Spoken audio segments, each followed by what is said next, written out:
wrote a book about 10 years ago on Burning Man, where he used Foucault talked about with the panopticon. Burning Man is as epic as the Ramlila of Ramnagar, as flamboyant as New Orleans Mardi Gras and Brazilian Carnival, and as spontaneous as a rainbow gathering. Imagine the wildest circus in the world and magnify that by 100. But it has not always been so enormous or wild.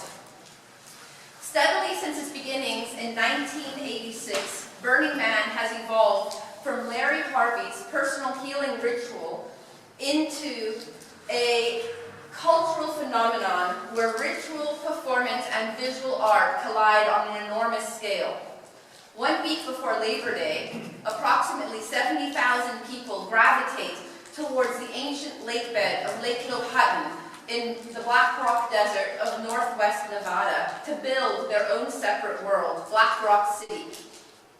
This playa, or beach, is entirely devoid of vegetation and is one of the largest in the United States. Black Rock City is a simulation of a real city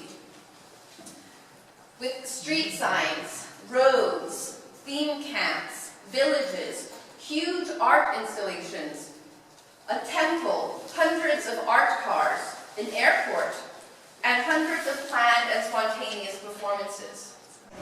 Most participants may enter under the illusion that by entering Black Rock City, they are stepping into a realm. My first question is, why it's called Burning Man?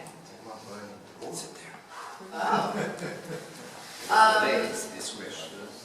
Yeah, so when in '86, when Larry decided to burn a man, he had a breakup with his girlfriend. This is the legend, right? I've interviewed Larry several times, and he's like, yeah, well, I don't know. So he was like, I want to burn everything she gave me. So he invited a friend, and they got some wood in the garage, nothing special, and they just put something together, and it was like, didn't even look like a man. It was just like a head and some legs. They said, let's go to the beach, we'll burn him. And then the next year, they did the same thing, and they didn't have a name for it. There was no name. It was just, let's go to the beach and burn this object on the... But someone took a photograph of the object burning, and I think it was a joke. His friend said, oh, that's a burning man. And then they said, oh, well, let's call it Burning Man. And so then the next, I think it was 97 or 98, they made a little flyer. Actually, I think it might be 98. 97 still was no name. It was just invite your friends to the beach and we'll burn this thing on the beach. And then I think it was 88, they made a flyer and they said, with the Coffee Society, Michael, and they said, Burning Man, burning at the beach at, whatever time, 9 p.m.